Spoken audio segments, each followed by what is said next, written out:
Olá, meus amigos, olá, minhas amigas. Muito boa tarde, bom dia, boa noite aos internautas. Você que nos assiste agora, muito boa tarde. Meu nome é Luiz Rogério Barros e hoje estamos aqui com uma ilustre figura, um grande colega, amigo, advogado, Dr. Sérgio Vieira. Dr. Sérgio, é uma honra, é um prazer ter o nobre colega aqui. Para esse bate-papo, esse podcast, agradecendo a nossa diretoria da OAB de Carapicuíba, Dr. Paulo Roberto Kissi, nosso presidente, Dr. Sinésio Luiz Antônio, nosso vice-presidente, a nossa secretária-geral, doutora Tatiana Vieira Bertolo, Dr. Alan Augusto Santos, secretário adjunto, doutora Simone Valéria Patrocínio, que é a tesoureira, são os nossos diretores aqui da nossa OAB de Carapicuíba, triênio 22-24.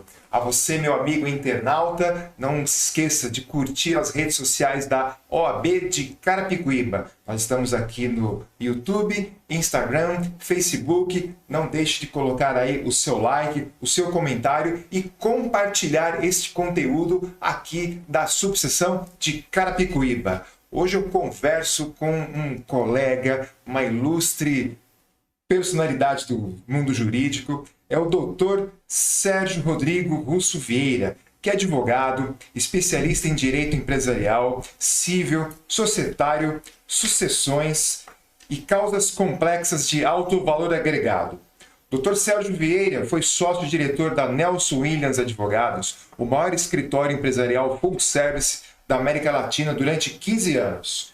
Possui MBA em Gestão de Negócios, foi conselheiro federal da OAB Seccional Amazonas 19 a 21, atual conselheiro da OAB Seccional Amazonas triênio 22 a 24, membro da Comissão de Sociedades de Advogados da OAB Seccional Amazonas triênio 22 e 24, é advogado, gestor, mentor, professor, palestrante, consultor de Direito e Negócios, e hoje vamos falar aqui sobre empreendedorismo na advocacia. Dr. Sérgio, é um prazer enorme ter aqui o colega, e a gente estava conversando aqui nos bastidores, né? Vou contar um pouquinho da história, como eu conheci aqui o colega Dr. Sérgio Vieira.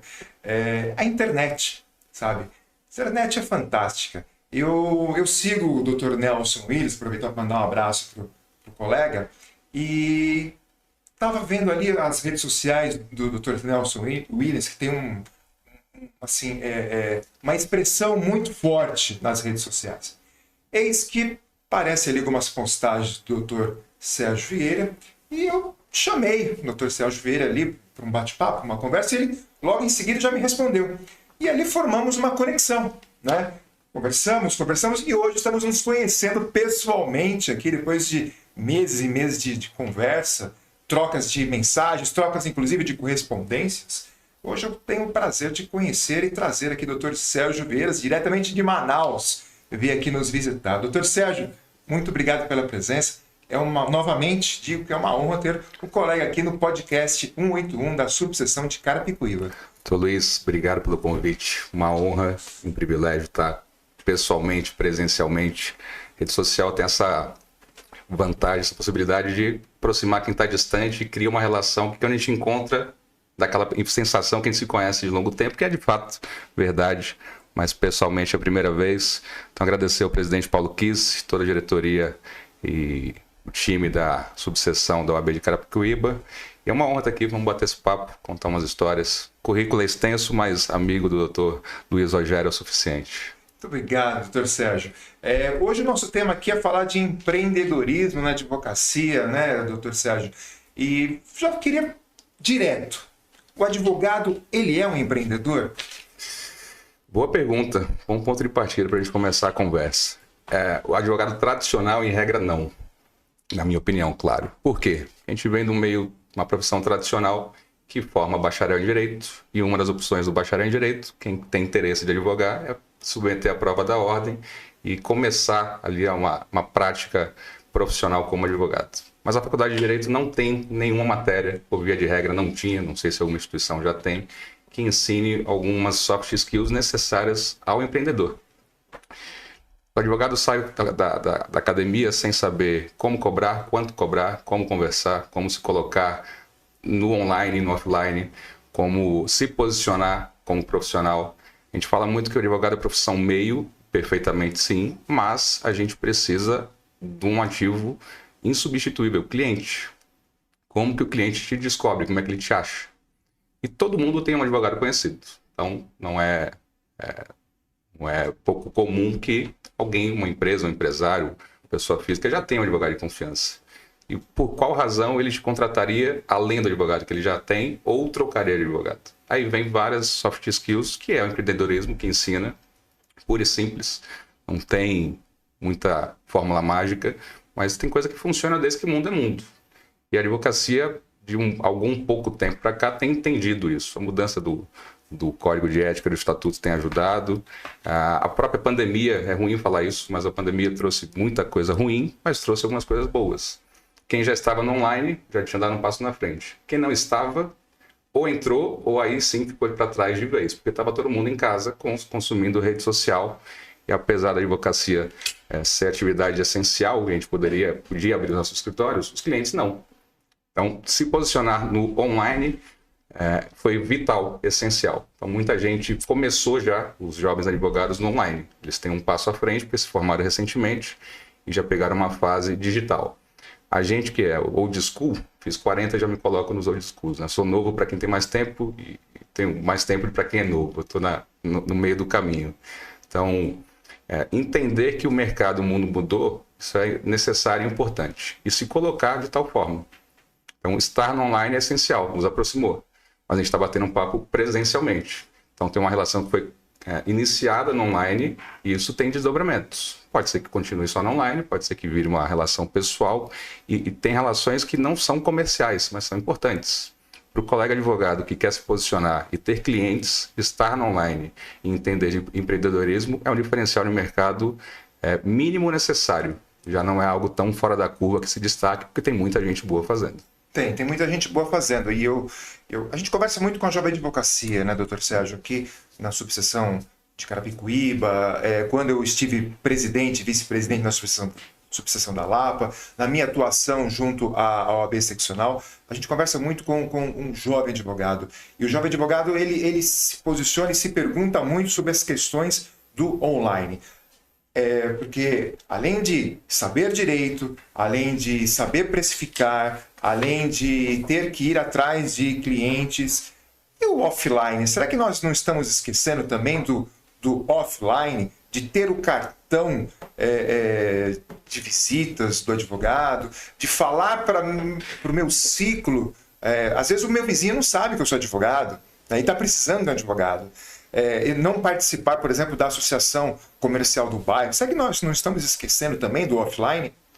Excelente. Online, para mim, doutor Luiz, é vitrine de loja. E explico por quê. Todo mundo que tem uma loja física, na vitrine coloca o que tem de melhor. Arruma, limpa, deixa com aquela a sensação, a atração que gera atratividade que o cliente passa na vitrine e entre. O Instagram, as redes sociais, LinkedIn, Facebook, para mim, para o colega advogado, é vitrine de loja. Então tem que ser algo que chame atenção.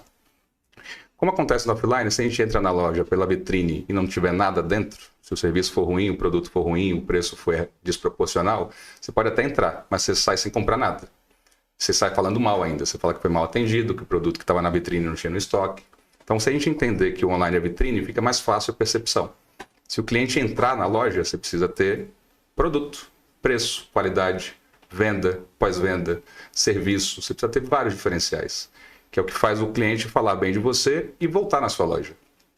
Então, se o online não tiver essa consciência, a pessoa vai entrar e vai sair, não vai ter resultado prático nenhum. E o offline, onde as coisas acontecem de fato.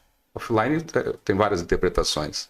O online é mais um canal de aquisição, seja lá do que for, de audiência, de credibilidade, de autoridade, até de cliente. Você pode se posicionar ali e converter isso para venda direta, sem problema nenhum, sem infração nenhuma. O somatório do online com o offline é o pacote que tende a funcionar melhor. Porque se você está só no online, tem gente que cria um personagem no online. E quando se posiciona no offline, vai fazer algum evento, um podcast, uma palestra, o pessoal olha e fala que aquilo ali não é uma rede social, né? Então vende A, entrega B.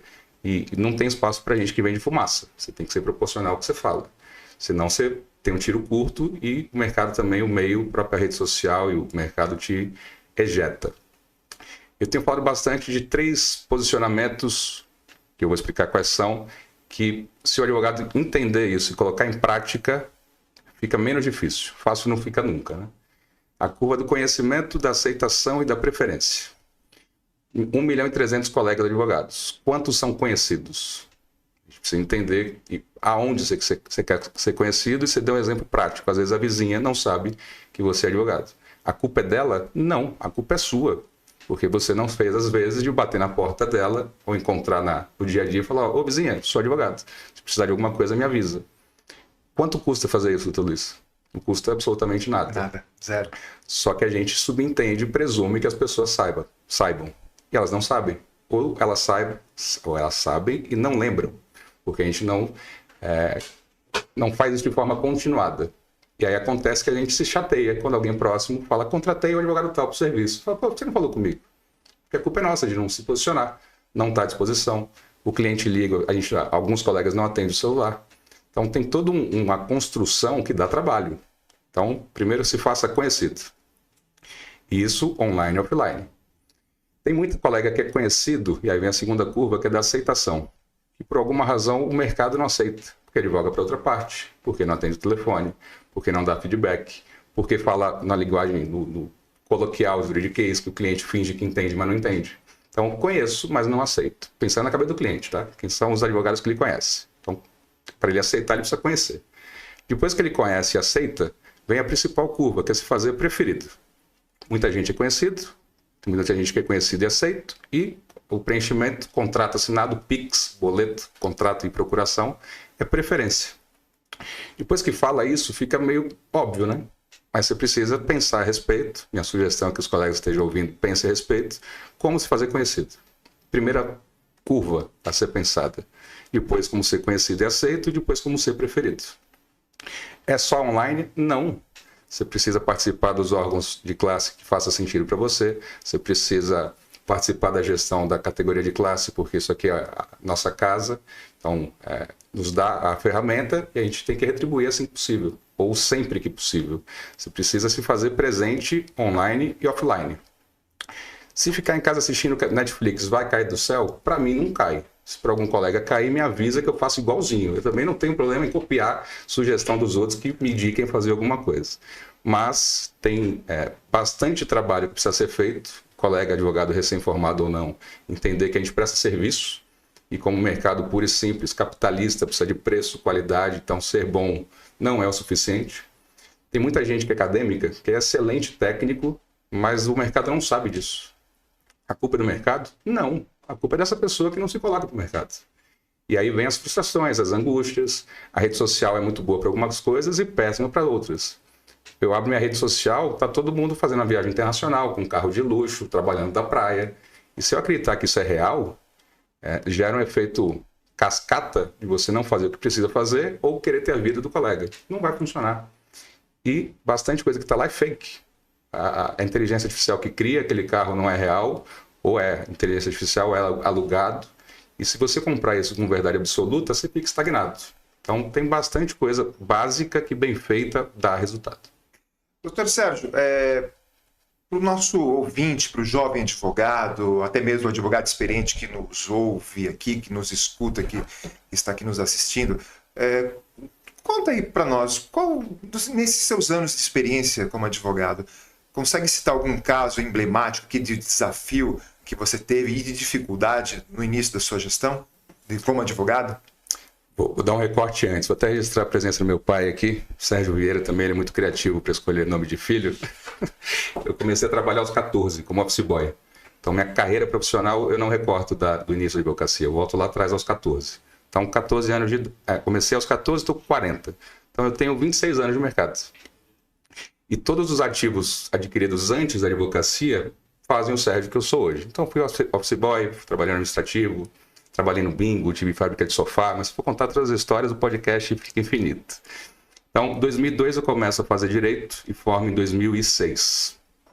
E eu comecei a estagiar muito cedo. por duas razões. Porque eu precisava da bolsa de estágio e eu não tinha ninguém na família que pudesse me indicar. Então, quanto antes eu entrasse no mercado, menos difícil seria. Geralmente, à época, contratava a partir do 7º semestre, que é quando a gente tinha a inscrição na ordem como estagiário e podia fazer carga. Isso. Muita gente que está ouvindo não faz ideia o que é carga. O que é carga? E quem tem renite lembra bem que se tiver feito, né? Que era buscar o processo físico no fórum e trazer para o escritório. Era um estagiário de luxo. Exato. Agora a gente pode falar isso abertamente, que até trabalhava, mas a gente fazia o trabalho de rua. Como já tinha sido office boy, eu era office boy de escritório fazendo carga. E assuntos emblemáticos, Luiz, tem vários, né? Tem alguns, vou trazer uns 2 ou 3 no máximo. Tem 2 assuntos que eu trato de forma diversa, não apenas... Todos a gente trata com vários tatos e tratos, mas 2 em especial eu trato além da advocacia. Quando envolve criança e quando envolve melhor idade. Por razões óbvias, criança merece tratamento especial e as pessoas 60 ou 65 anos mais também. E há alguns casos, um deles que vem imediatamente em mente, um grupo familiar de Manaus, do Amazonas, não posso dar muito detalhe, senão vai ficar claro o que é. Pai com diversos filhos e sociedade familiar. Eles tocavam o negócio juntos. Pai e filho brigaram no negócio. E esse assunto, ao invés de ser tratado como família, a portas fechadas, o pai foi para o judiciário. Num processo que não corria em segredo de justiça, que naturalmente a curiosidade alheia, isso se replicou ao infinito, e que a gente teve que trazer isso de volta para um assunto como deveria ter sido desde o início. E aí volta a entender o que é profissão meio. Atuei como advogado? Sim. A maior parte do tempo, não. A parte do tempo eu fui psicólogo da família, né? Conversar com o filho de falar, não faz isso, porque se der certo, vai dar errado. Porque foi um assunto que estava aprovado para o Jornal Nacional, o Jornal da Globo e Fantástico. A imprensa queria cobrir isso. E voltando para o início da conversa, era um assunto de pai e filho. Depois de uma entrevista dada e tal, não dá para desfazer aquilo. Então esse é um dos emblemáticos pela proporção do assunto e que o desfecho é o que eu já havia imaginado desde o início. Acordo. Se cria aquela animosidade imediata, contrata-se advogado, graças a Deus, felizmente, senão a gente não paga as nossas contas, continuem contratando os clientes, por favor. Mas tem colega, doutor Luiz, que dificulta, que estende o assunto e pessoaliza. Na ânsia de receber honorários, pensa primeiro em si, aí começa a errar, porque a gente trabalha para alguém. E se o assunto vai se resolver com acordo, melhor um péssimo acordo que uma boa briga. E se a gente pensar só na gente, a gente não quer deixar de ter aquele cliente. Aí vira aquele conflito de interesse. Gera dificuldade para vender facilidade ou entrega o melhor resultado. Eu prefiro entregar o melhor resultado. Porque o melhor resultado, aquele cliente fideliza e ele te indica para os demais. E os colegas que insistem em postergar, alongar casos, pensando só em si, pode até ter algum sucesso por um período. Mas aí cai na curva de não serem aceitos pelo mercado e às vezes não sabe por quê. Então, eu prefiro ter um cliente feliz, fidelizado e com a sensação de que eu fiz um bom trabalho, não apenas técnico, do que olhar só para o meu bolso. E muitas vezes o melhor acordo não é aquilo que eu, advogado, acho que é, e sim aquilo que o cliente vai estar como satisfeito. A percepção de acordo é quando os dois acham que foi ruim. É um bom acordo. Um acha que pagou mais, o outro acha que recebeu menos. Aí eu fico confortável com esse contexto. Porque geralmente é assim. Quem é credor acha que está recebendo pouco, quem é devedor acha que está pagando muito. Então, se agrada a todo mundo? Não. Desde que fique claro quais são as premissas. Quanto que você quer pagar, quanto que você quer receber. A gente tem um mínimo e máximo. E vai ter que ceder, não tem jeito.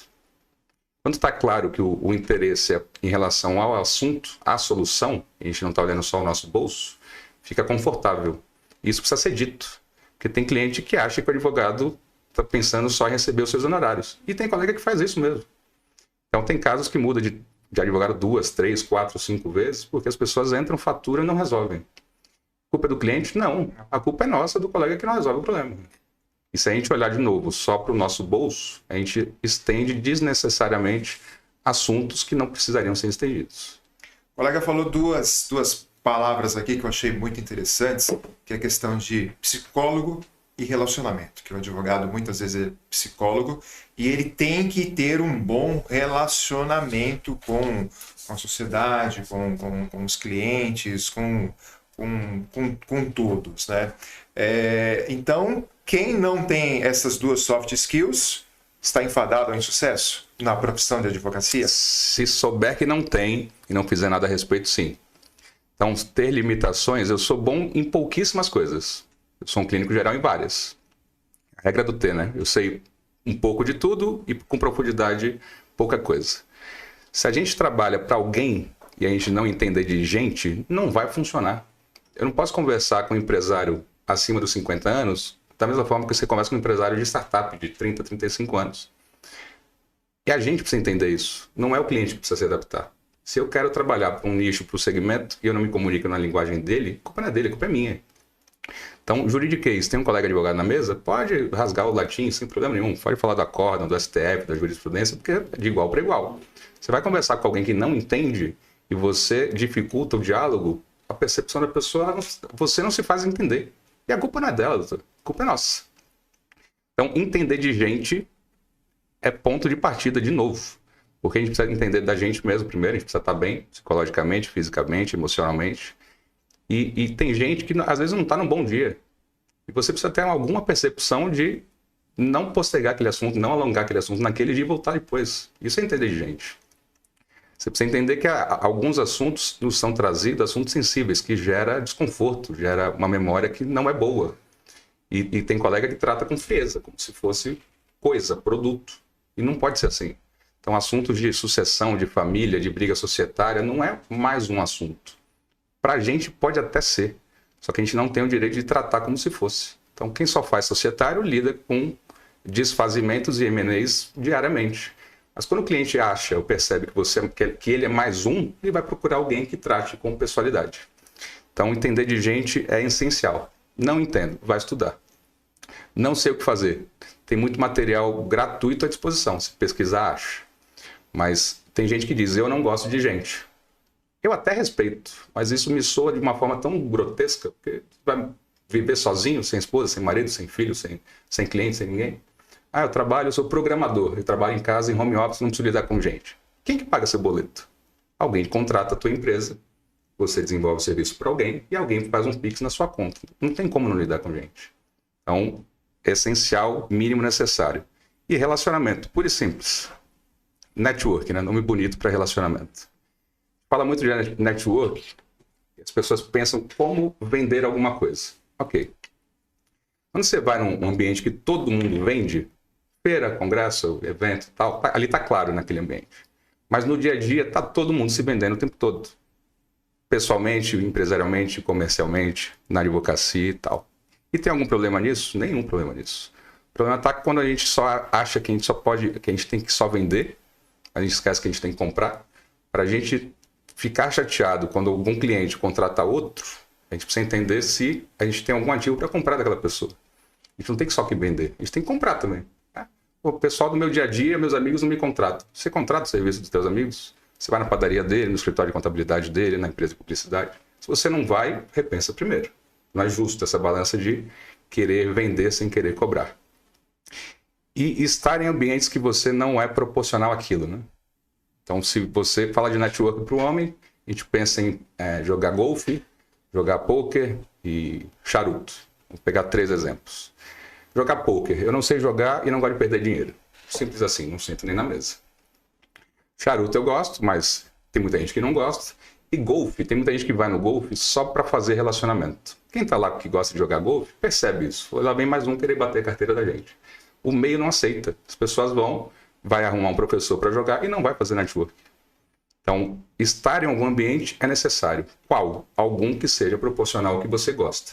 Não gosta de fazer nada, repense, é um outro problema. Eu gosto de assistir série, não vai rolar. Então, você precisa se colocar no online, sabendo qual é o seu público-alvo, e sair de casa, levantar da cadeira e estar em algum ambiente. Sérgio, aonde eu vou? Não sei. Depende para quem você quer vender, o que você quer vender. Fala vender é ruim, né? Mas vamos falar, para quem que você quer prestar serviço? Qual é o seu serviço primeiro? Para quem que você quer prestar esse serviço? Qual é o teu público-alvo? E como que você vai comunicar isso? Se você não sabe, não tem problema nenhum, mas pensa a respeito. Ah, eu sou advogado de todas as áreas. Se coloque como generalista, seja transparente. Diga, eu não tenho especialidade em nada, mas todos os assuntos que me for trazido, eu vou entregar o melhor resultado. E tem espaço para o generalista. Se você for especialista, coloque isso claramente. Eu entendo de civil, trabalhista e tributário, mas eu tenho histórico e capacidade avançada com sucessões. Você precisa dizer isso. E aonde você vai dizer isso? Aonde tem gente capacitada, apta a eventualmente te contratar. Vai estar nos eventos da OAB? Não. Porque aqui a gente está entre colegas advogados que até pode ter negócio, mas via de regra não. Vai estar na associação comercial, nas entidades de classe, vai estar nos ambientes de convívio. Então, se você não tiver isso de forma consciente, o resultado não é do tamanho do que você gostaria. Eu faço isso conscientemente desde sempre? Não. Uma hora caiu a ficha. Porque eu deixava passar muita coisa e alguns clientes falavam, Sérgio, aqui, você precisa dizer todas as vezes que tiver oportunidade quem é você e o que você faz. Porque às vezes a gente esquece. Não é que eu nasci praticando isso. Eu tive gente, e tenho até hoje, e preciso reconhecer isso. Gratidão tá escasso, mas é um ativo importante, de ouvir, conselho de vó. A gente tem 2 ouvidos e uma boca. Ouça mais do que fala. E eu falo bastante. Então, quando as pessoas dizem isso e faz sentido, pratique. Porque o risco é dar certo. Piorar não vai. Então, a gente entender que há algumas características de se fazer presente, se posicionar, comunicar a respeito, não subentender nem presumir nada. E o contraponto também não ser chato, né? Tem vendedor que é chato. Tem alguns produtos de mercado que enquanto você não fala um não muito incisivo, a pessoa não para de te ligar. Não sejamos essa pessoa. Mas não se posicionar não é uma ideia muito inteligente. Doutor Sérgio, o que é sucesso na advocacia? Pergunta de $1 milhão. Vou falar o que é sucesso na advocacia para o Sérgio, de 40 anos, fazendo uma transição de carreira. Recorte muito específico. O sucesso para o Sérgio dos 40 anos é diferente do Sérgio formado aos 22. Você vai mudando, passando o tempo ali, você vai amadurecendo e os propósitos vão mudando. Mas agora essa pergunta tem algumas respostas. O financeiro é dispensável em hipótese nenhuma. Se a gente não tiver as contas pagas, não tem como se falar em algum sucesso. Agora, quanto é o sucesso financeiro? Depende da realidade de cada um. Tem gente que tem ambições maiores, tem gente que tem ambições menores. Mas ter as contas pagas é o mínimo necessário, de novo, para poder ter paz para trabalhar. Ninguém vai trabalhar em paz com conta vencida, com ordem de despejo, com inscrição em órgão de restrição de crédito e tal. Quanto é o sucesso financeiro? Depende da expectativa, o custo de vida de cada um. E aí, de novo, volta para a rede social. Carro de luxo, viagem internacional, alguns ativos que passa a sensação que se você não tiver, você não tem sucesso.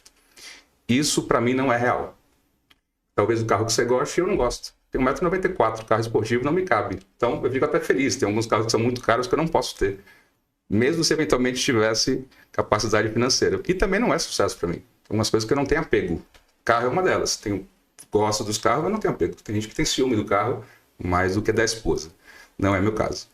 Então, o reconhecimento financeiro, proporcional a cada um, é pertinente, necessário e importante, precisa ser falado. A gente tem um custo de vida geralmente não muito baixo e a própria rotina do dia a dia, de vestimenta, de postura, as ferramentas que a gente precisa contratar para usar não são baratos.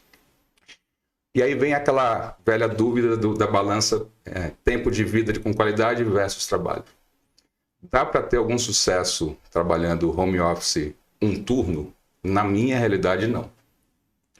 É quando eu digo que é anos de bastidores para minutos de palco. Aí fica fácil de entender. Você abre o Instagram lá, tem alguém chegando no escritório às 10 da manhã, saindo às 2 da tarde. Para ele funciona? Não sei. Eu sei que para mim não funciona. Tem um vizinho, um médico, doutor Luiz, a gente pegava o elevador junto, em 2010. A gente descia muito cedo, médico, doutor Cristiano Paiva, deixa um abraço para ele. A gente descia muito cedo no elevador, 6h30 da manhã, e subíamos muito tarde, 11 da noite, 1 da manhã, saindo para o trabalho e voltando, cada um na sua área. E os dois novos. Eu com 26, 27, ele não com mais de 30. E aquele papo de 30 segundos de elevador. E a gente dizia isso lá atrás. Um dia vamos dizer que a gente teve sorte. E os dois desconhecidos, duros, sem nenhuma noção para onde a gente ia. Mas a gente sabia que alguma coisa ia dar certo. Então, e isso é clichê. Faça mais que os outros e tenha resultados diferentes. Na teoria é fácil. Mas é meio que academia, né? 31 de dezembro a gente coloca que quer emagrecer, que vai malhar.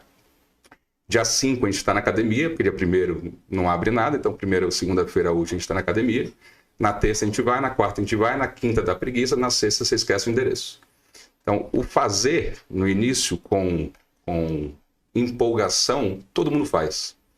O voltar todos os dias e fazer o que precisa ser feito, poucos fazem. Aí é diferencial de mercado para alguns se destacarem e outros não. Quando a gente tem motivação, ajuda. Óbvio, você acorda motivado, feliz, vamos para academia, fica 2 horas lá na esteira e tal. É isso que dá continuidade? Não. O que dá continuidade é a disciplina. Tem dia que você não está afim de ir. Você está afim, todos os dias você vai felizão para o escritório? Eu não. Tem dia que você queria fazer alguma outra coisa. Você pode se dar o luxo de não ir? Talvez. Na dúvida, vá. E isso da porta para dentro, você com o seu time, e pode ser você sozinho. Né? É muito mais difícil quando não tem ninguém vendo, porque às vezes as pessoas fazem porque os outros vejam. Mas faça sozinho com disciplina. Porque recorrência, disciplina, constância e fazer o que precisa ser feito não tem como dar errado. E, doutor Sérgio, e como lidar com a falta de reconhecimento na advocacia? Boa. 3 coisas iniciais. Essa é boa. Administre e lide com o seu travesseiro. Falta de reconhecimento é pessoal, é subjetivo. Compartilhe isso com o seu travesseiro, com seu terapeuta e com sua esposa ou com seu marido, com alguém próximo. Então, fale a respeito. Porque frustração é quando você alavanca expectativa e aquilo não acontece. Correto até aí? Concorda comigo? Concordo. Você tem que criar uma expectativa e se frustrar. Pronto. Então, se você está frustrado profissionalmente, você tem que descobrir qual é a razão. Ou seu escritório não está avançando como você gostaria e a culpa é sua, não é do mercado. Eu bato nessa tecla insistentemente. Porque se tem muita gente dando certo, por que você não está dando certo? Você tem que criticar o trabalho alheio ou você tem que fazer o seu melhor? A reflexão eu trago sempre para a gente. Não deu certo, a culpa é sua. Doutor, tem trabalho, tem emprego à disposição? Não. Emprego pode até não ter. Trabalho não falta. Isso eu tenho total certeza. Então, frustração geralmente está no reconhecimento e no financeiro. Reconhecimento é subjetivo e não fique esperando confete, porque geralmente não vem. E geralmente vem críticas dos mais próximos e elogios de quem não te conhece. Isso geralmente acontece muito com rede social. Você começa a fazer um trabalho, seus amigos te chamam de blogueiro, digital influencer, perguntam se você vai entrar no Big Brother. E os elogios vêm de gente que não te conhece. Fala, o trabalho está legal, bem feito, te acompanho, te admiro. Você não pode acreditar que é real nem a crítica, nem o elogio. Às vezes a gente flutua também, precisa estourar o balãozinho e voltar para a terra, né? Porque lidar com o ego também não é fácil. E ainda tem uma frase que eu digo que para cada advogado, e a gente pode falar bem e mal da gente mesmo, precisa de 2 cadeiras, a nossa e a do ego. A gente tem que saber administrar isso. Então, frustração... qualquer pergunta? Reconhecimento, ausência de reconhecimento. Ausência de reconhecimento. Entenda quais são os critérios objetivos e subjetivos que você deseja realizar. E crie essas metas. Vai ter holofote o tempo todo? Não, não tem holofote para todo mundo. E ter exposição gera muitos pontos positivos e gera pontos negativos. Saiba disso. Se reconhecimento para você é ser chamado para uma entrevista, fale isso para o entrevistador. Quantas vezes você foi lá ou mandou um direct ou foi na recepção para dizer, eu tenho interesse, como é que faz para participar disso? Não cai do céu, Luiz. Os primeiros 5 podcasts dá trabalho ser convidado. Depois fica fácil. Porque você vira um ativo, porque as pessoas te veem. As pessoas precisam saber que você dá entrevista. E às vezes o que a gente fala comunica com alguns e não comunicam com outros. E é assim que funciona. Mas se você não for lá pedir, a pessoa não vai saber. Ela vai te convidar? Talvez não. Mas quando você delega para o outro algo, a culpa é sua. Porque você não fez o mínimo necessário de dizer, eu acompanho o podcast da OAB Sessão Carapicuíba e eu tenho interesse de ir. É possível? Aí você transfere para quem é o responsável pela agenda, avaliar e convidar ou não. Se você ficar esperando cair do céu e não cair, a culpa é sua. Insistir, né, doutor Sérgio? Pedir. Qual que é o risco de pedir? É o risco do sim. O não você já tem. Simples assim. Simples assim. E eu fico feliz com os convites de verdade, tá? E já agradeço mais uma vez o convite de estar aqui com vocês, batendo esse papo. Eu dou entrevista para a rádio do Rio Grande do Sul, de uma cidade do interior, com a mesma empolgação e motivação dos grandes portais. Tem hora que você não consegue fazer tudo e tem coisa que não faz sentido. Mas se você quer se posicionar e você filtra, dizer eu só saio no jornal tal, você pode até conseguir isso desde que você pague. Tem espaço para pagando, você sai em qualquer lugar. Mas o orgânico Você precisa entender que você tem que fazer, às vezes, para que as coisas, para que o reconhecimento venha, você precisa ser uma pessoa merecedora de reconhecimento. Claro. Simples assim. É ser uma pessoa que merece antes de querer ter o título e o holofote do palco. Todo mundo quer. Poucos estão dispostos a fazer o que precisa ser feito. E mesmo quem faz, às vezes, não consegue ter o que gostaria no tempo que acha que deveria acontecer. Que aí volta para o psicológico, para a ansiedade, para a rede social, de achar que o jardim do vizinho é mais verde. E pode até ser, mas o jardim é do vizinho, não é seu. Planta o seu, rega o seu, apara o seu. Então, tenha posicionamento e alavancado no nível proporcional que você deseja. Rede social não é a realidade para todo mundo. E faça por onde? Peça. Bacana, doutor Sérgio aqui falando bastante sobre posicionamento, sobre advocacia, que tudo isso aqui faz parte do nosso tema, que é empreendedorismo na advocacia. Doutor Sérgio, eu vi que a gente falou bastante sobre venda da prestação dos nossos serviços. O advogado é um prestador de serviços, a gente tem que vender. E o colega também falou aqui sobre vendedor, depois eu vi que tem um certo acanhamento, e eu percebo muito disso com os colegas advogados. Parece que a advocacia tem receio de dizer, eu sou vendedor dos serviços de advocacia. Porque eu me considero um vendedor no meu escritório. Simples assim. Eu me considero um empresário. E me fez lembrar aqui as palavras do Dr. Nelson Williams, que ele sempre diz que desde o começo da carreira dele, a principal preocupação foi clientes. Vendas. Um escritório de advocacia não vive sem clientes. Simples assim. A não ser que eu queira ser um advogado empregado. O que não tem problema nenhum. Mas alguém precisa te vender. Sendo empregado, alguém vai precisar vender. Claro. Exatamente. Por que nós temos esse acanhamento com relação a vendas, a vender? Porque nós precisamos vender os nossos serviços. Tabu. Histórico, tabu, arraizado. Arraizado tá correto? Pai, arraizado tá correto? Pronto. Tá correto. Nada como teu pai perto. Obrigado. Tabu, tradicionalismo e dificuldade de mudança. Se diz que a advocacia não pode ser mercantilista, tinha algumas limitações maiores antes da alteração. Tabu. E tem uma frase do João Adib muito boa. Ele diz que tem duas profissões na vida, duas funções de mercado. Os que vendem e os que ajudam a vender. Não tem nenhuma outra. Sou técnico, não tem problema nenhum. Seu papel é essencial. Você precisa ajudar a vender. Porque se alguém que está da porta para fora te traz um trabalho para o técnico, ele não faz, o cliente não paga, ou não indica, ou não fala bem. Então, você fazer o seu trabalho bem feito, sentado no escritório, você está ajudando a vender. Se entregar um trabalho acima da expectativa do cliente, como técnico, você está ajudando a vender. Você buscar outras soft skills, gestão, pessoas, conhecimento do mercado do cliente, você está ajudando a vender. Advogado trabalhista empresarial.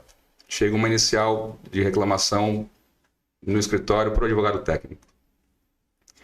A defesa a elaboração técnica é completamente diferenciada entre o que faz tecnicamente dentro do escritório, pura e simplesmente com os documentos, do que o levanta e vai lá no cliente entender como é que funciona. Sou técnico, vai ficar no escritório o dia inteiro? Não. Quem que você atende? Vai lá. Você não vai descobrir sentado no teu escritório como é que funciona a rotina da empresa. Tem pedido de insalubridade. A documentação, o empresário diz que não. Você foi lá verificar isso? Sérgio, é óbvio depois que você fala. Mas é óbvio mesmo.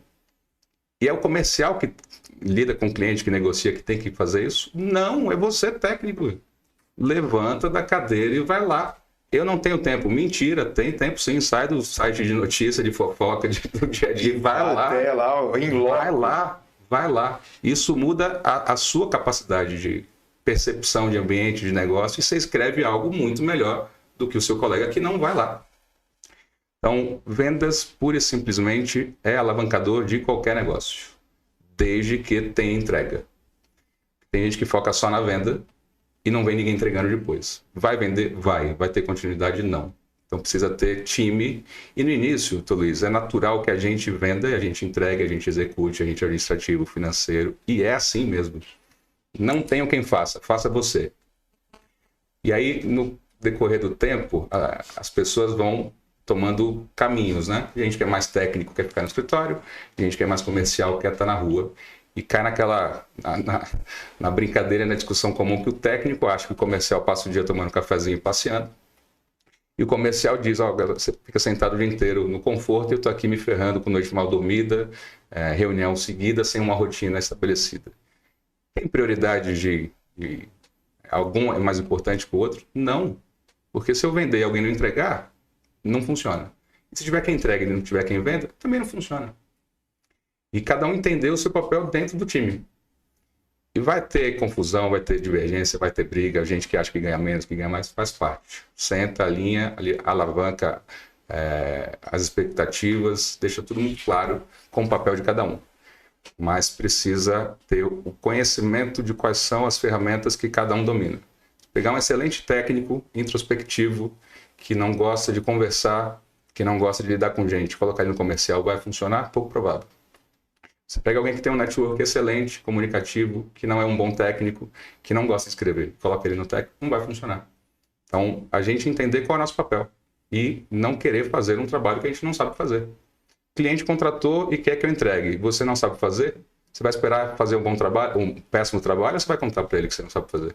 E você indicar um colega e você ser o ponto de conexão daquele cliente com o mercado. Então, se você fala, eu não sei, mas eu posso ir atrás e trazer as melhores opções, você continua na mesa com o cliente. Ele continua confiando em você, até mais. Ele vai pensar, o Dr. Luiz, quando não domina algo, ele não levanta e me deixa sozinho. Ele assume o assunto, me diz que não sabe e vai atrás da solução. Não faz sentido a gente abrir mão de algumas coisas. Alguns colegas falam, eu só faço trabalhista. Então o cliente liga lá e fala, você faz civil? Não. Desliga. O cliente vai ligar para alguém depois, não vai? Claro que vai ligar. Com certeza.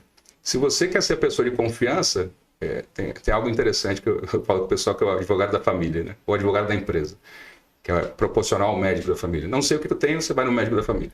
Não sei qual é o problema, vai no advogado de confiança.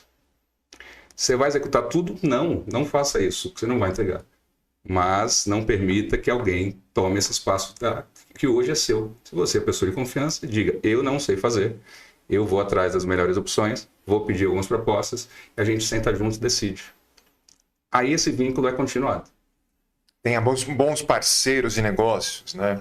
Isso... Aí veio o ativo do network entre colegas, saber quais são os colegas que estão à disposição com qualidade. Isso. Indicar amigo é difícil também. E se aplica muito, principalmente para a grande massa de advogados que nos assistem aqui, que trabalham muitas vezes sozinhos. A gente sabe que é a realidade para os escritórios, pelo menos aqui de São Paulo. São colegas que advogam sozinhos, com 1 ou 2 sócios, no máximo compartilhando suas salas. Eu presa, né? A empresa é eu presa. Exatamente, ele mesmo.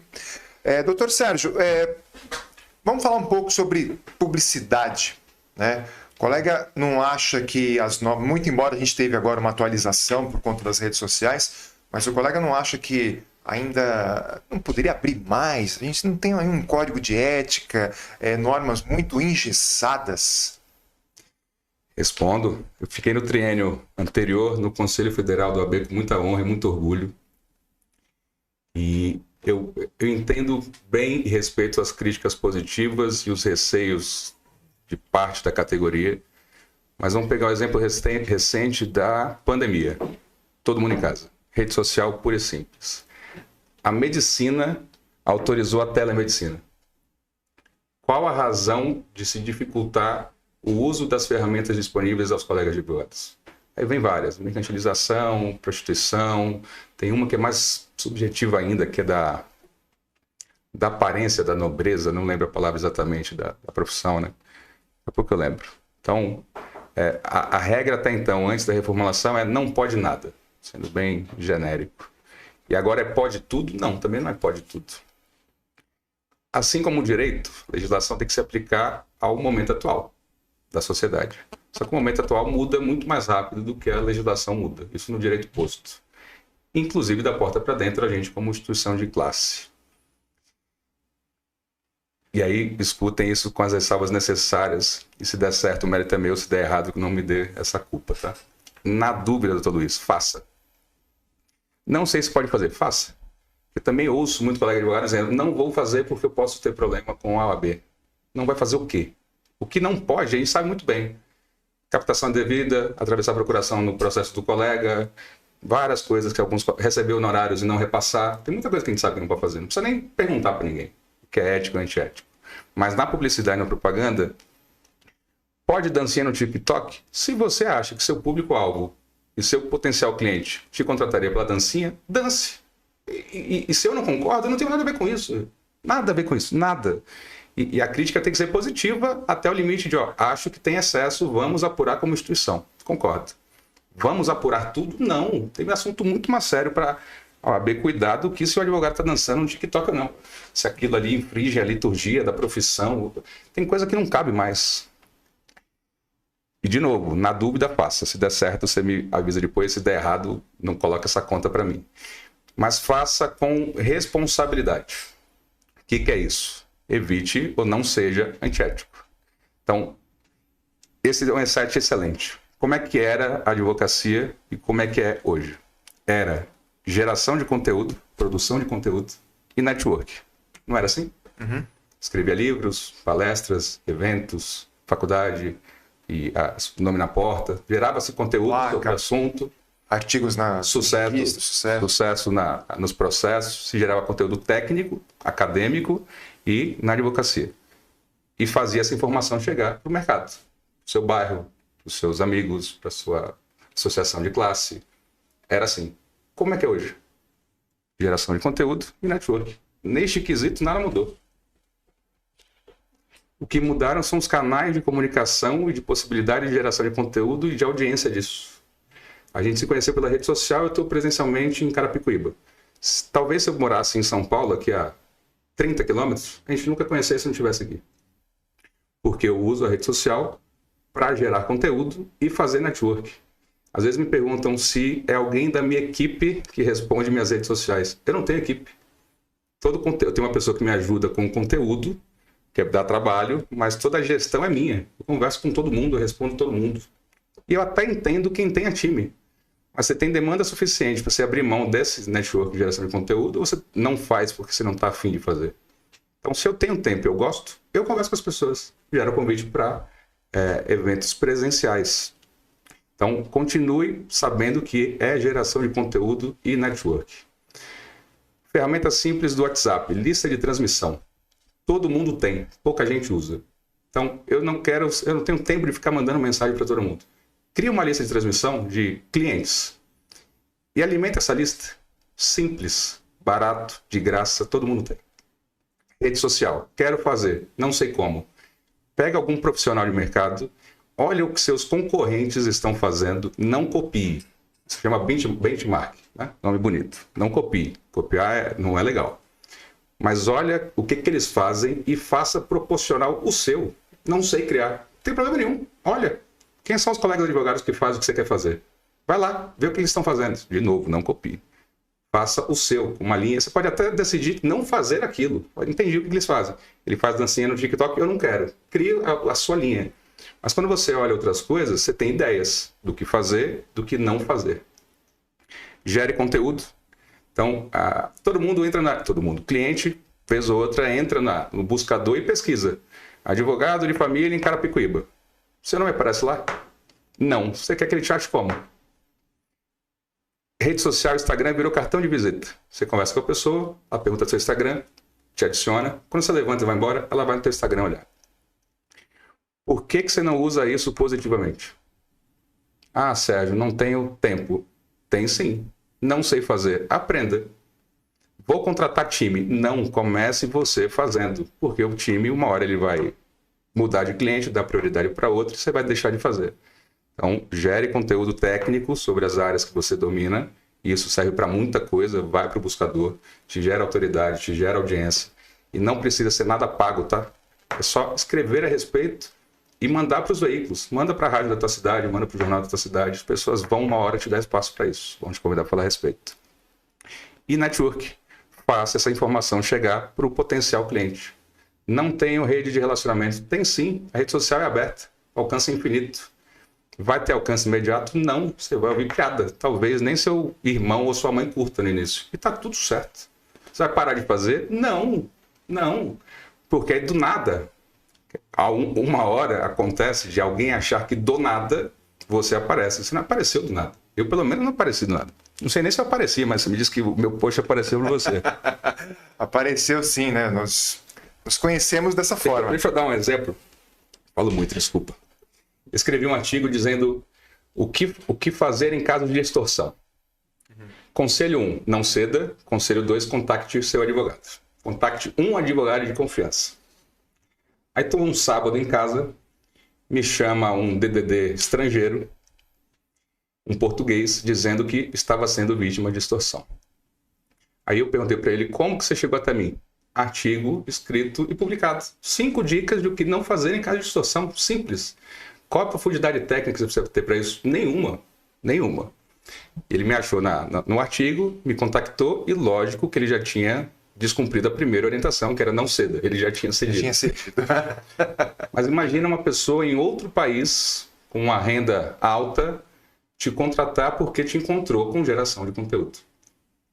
Então, o somatório dessas pequenas coisas, de algo que não tem nada com a profundidade de texto acadêmica, raso, e é raso mesmo, orientações, gera até cliente e gera até honorários. Doutor Sérgio, vamos falar um pouquinho aqui sobre OAB.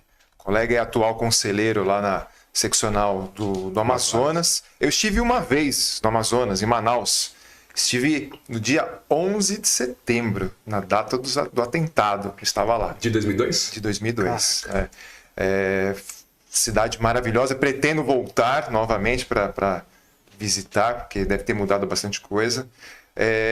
Conta um pouco para nós aqui a sua experiência de ser hoje conselheiro da OAB, de participar da política de ordem e a importância que isso gera para a advocacia. Boa, doutor Luiz. Eu nasci em São Paulo, cresci em Salvador e moro em Manaus. Só para dar uma contextualizada. Nasceu em São Paulo. São Paulo. Cresci em Salvador. Estou em Manaus desde 2010. E como foi parar em Manaus? A convite do Dr. Nelson Ines. Em 2009 eu entrei na filial de Salvador e com um pouco mais de 8, 9 meses ele me convidou a assumir a gestão de Manaus. Cheguei em Manaus em 26 de outubro de 2010. Éramos 6 pessoas, a filial já existia. E agora, dia 29 de fevereiro de 2024, quase 15 anos depois e 14 de Manaus, me desliguei, a decisão pessoal, conversado, alinhado. Cheguei com 6, saí com 300 pessoas vinculadas a Manaus, no escritório.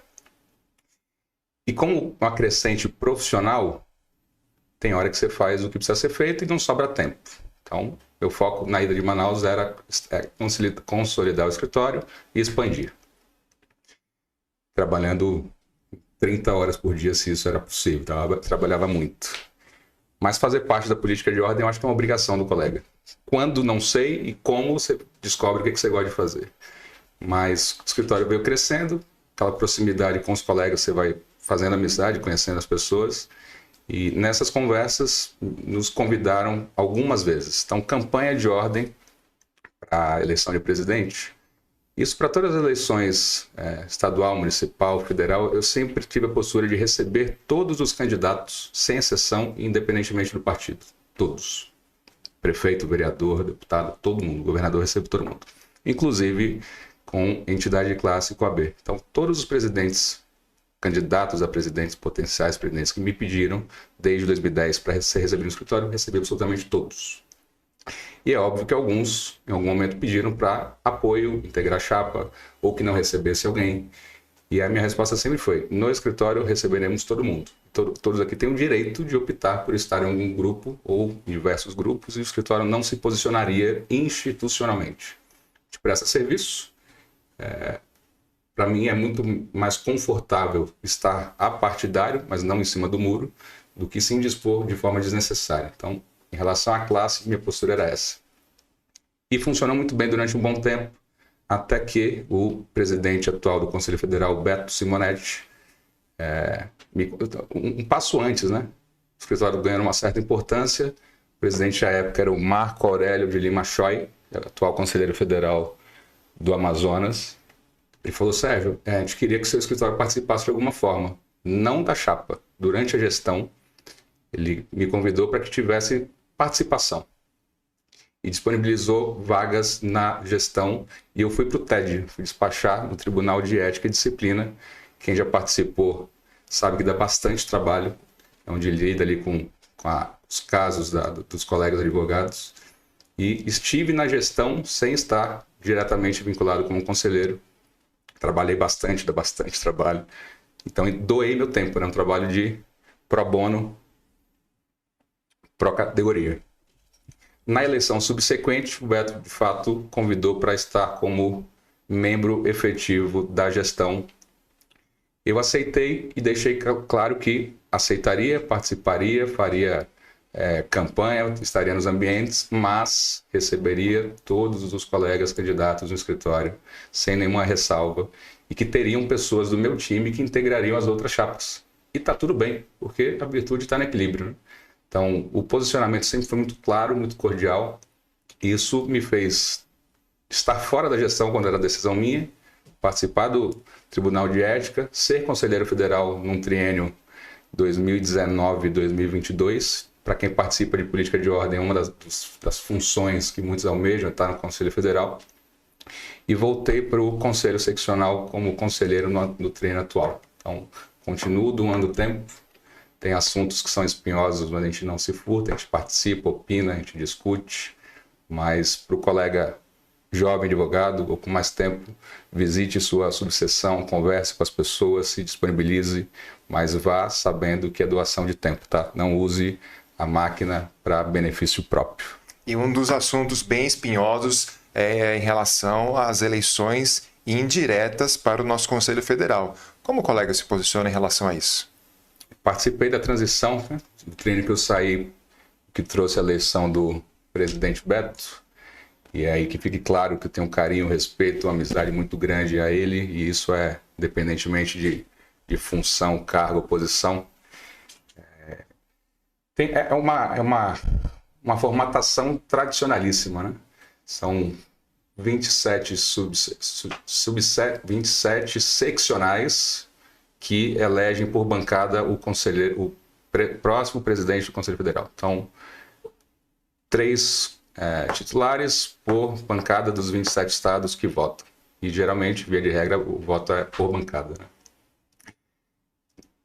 Eu concordo com as críticas, mas não vejo nenhum problema eventualmente em continuar como está. Toda melhoria é bem-vinda e mudanças causam rupturas e eventuais desgastes. Mas eu não vejo com maus olhos o formato atual, não, de verdade. Entendo.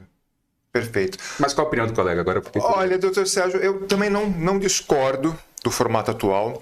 O que me preocupa seria como viabilizar essas eleições. Todo o Brasil, todos os advogados do Brasil escolhendo Poderiam ter chapas eu acho, exatamente. Entendi. Sinceramente, eu ainda não discordo. A minha principal crítica é em relação ao formato dos conselhos. Eu acho que é muito, muito complicado. Formar uma chapa, se não me engano, aqui em São Paulo são 138 conselheiros. Me desculpa se eu estiver errando no número. E você carrega uma chapa com todo... Funila para 6. Exatamente.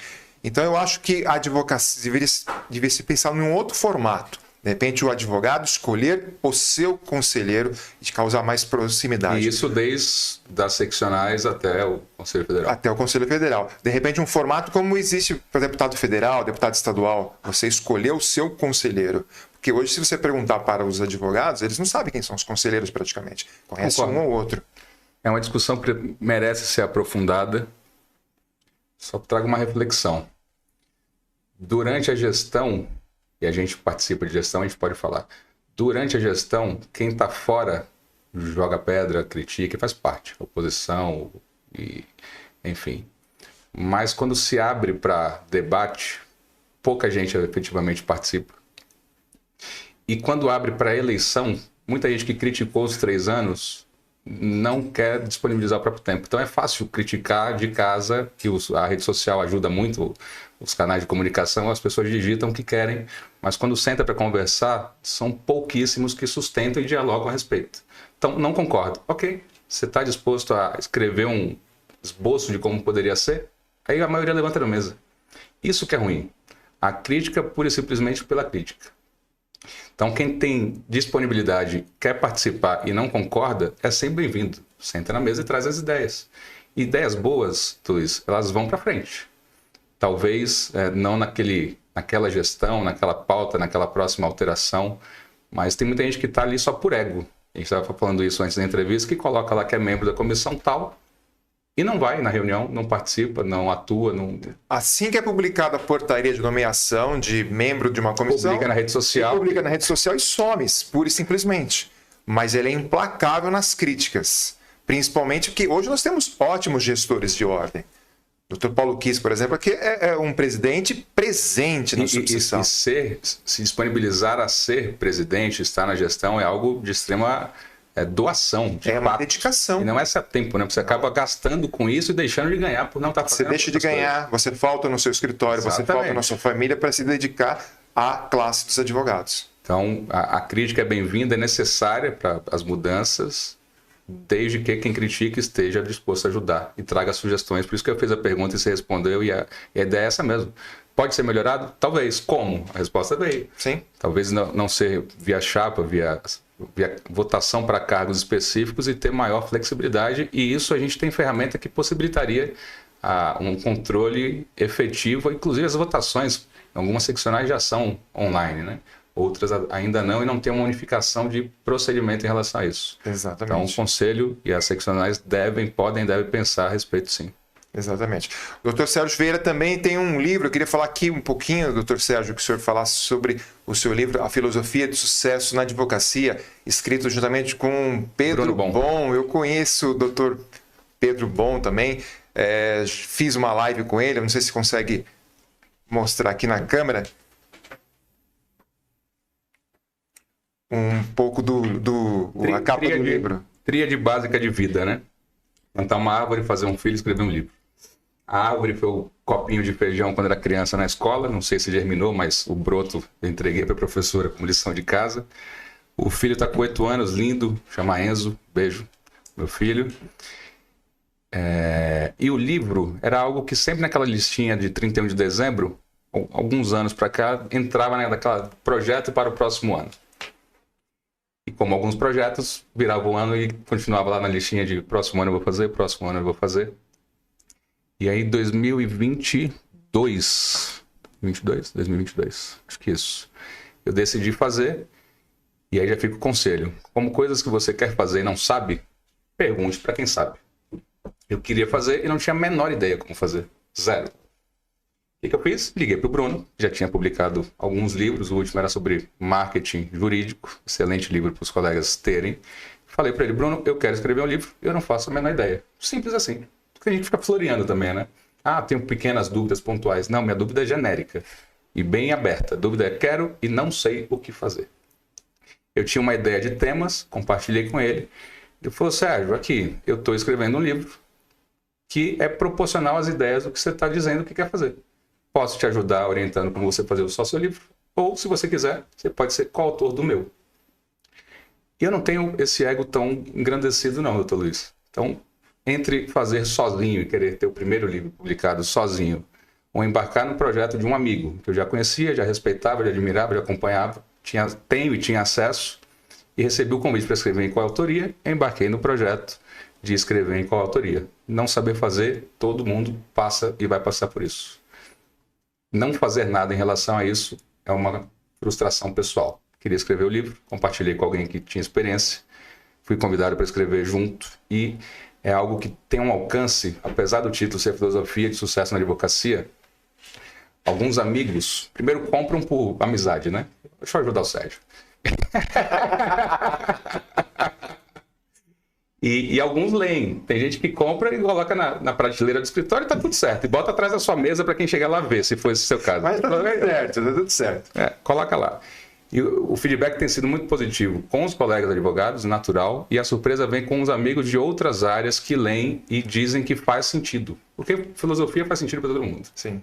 Insights de sucesso para prestação de serviço, como mercado, como para todo mundo. Então, funciona só para advocacia? Não. E não tem fórmula mágica. Por que não tem fórmula mágica? Arraste para cima, fique rico em 5 dias. Não tem, não existe. Não existe. Então, o resultado prático gera audiência, credibilidade, é um projeto pessoal e profissional. A gente fez questão de ter o físico, apesar de também ter o digital, porque a gente ainda tem esse apego de palpável, de estar na estante, poder presentear um amigo, fazer uma dedicatória. A gente é inovador para algumas coisas e tradicional para outros. E a repercussão disso tem sido excelente com os colegas acadêmicos, advogados e outras áreas. Então, pesquisa, dá uma olhada nos buscadores, a filosofia de sucesso na advocacia. Nem Tem perguntei, na Amazon. nem perguntei se eu podia vender meu peixe, mas... Pode, fica à vontade. Tem na Amazon. Tem várias plataformas de marketplace à venda. Se tiver interesse, por favor, adquira o seu. Doutor Sérgio, nosso tempo, infelizmente, já estouramos aqui. A nossa produtora está até me cobrando aqui, tempo esgotado. Foi um prazer, foi um papo delicioso poder estar aqui com você, aqui na subseção de Carapicuíba, conversando aqui sobre assuntos muito... Falamos de bastante coisa aqui. Eu acho que sobrou ainda assunto para um próximo podcast. Já aceito o convite para participar em breve de novo com você. Uma honra, um prestígio, um privilégio. Então, obrigado pelo convite. Obrigado à gestão da OAB Carapicuíba por fazer às vezes de acreditar que um bate-papo pode agregar o dia a dia aos colegas. Obrigado pela proximidade que a gente tinha até então no online, transformar no offline, pelo carinho, pelo respeito. Obrigado a você pela audiência. Fique certo que as coisas não são fáceis, não caem do céu, mas se fizermos o que precisa ser feito com recorrência, com constância, com vontade, com dedicação, não tem como dar errado. Administre sua ansiedade, que é algo essencial, cabeça estar boa para poder fazer o que precisa ser feito. Cuidado com o jardim do vizinho, porque rede social não é uma verdade absoluta. Você não precisa ter o que os outros têm para ter o seu sucesso. Então, tem algumas frases que são muito boas, né? As pessoas trabalham para ter o dinheiro que não precisam, para gastar com as coisas que elas não gostariam de ter, para mostrar para as pessoas que eles sequer conhecem. Então, entendendo que isso não é para ser regra, entenda qual é o seu projeto de vida. Não tem um projeto de vida, aí você tem um problema. Então, pensar para onde quer ir é importante. Rede social, @VieiraSérgio. Adiciona, curte, compartilha, comenta. E sigo à disposição tanto nas plataformas digitais quanto no offline para quem quiser bater um papo. Obrigado, meu amigo. Obrigado a você. Satisfação tê-lo aqui, Dr. Sérgio Vieira. Eu conversei com o Dr. Sérgio Vieira, essa grande personalidade aqui do mundo jurídico. Agradeço imensamente a você, meu amigo, minha amiga internauta, e um carinho especial, um abraço especial à diretoria da subseção de Carapicuíba. Continue conosco, curta as redes sociais da subseção de Carapicuíba. Estamos aqui no YouTube, Instagram e Facebook. Forte abraço e até a próxima oportunidade. Tchau, pessoal. Tchau, tchau.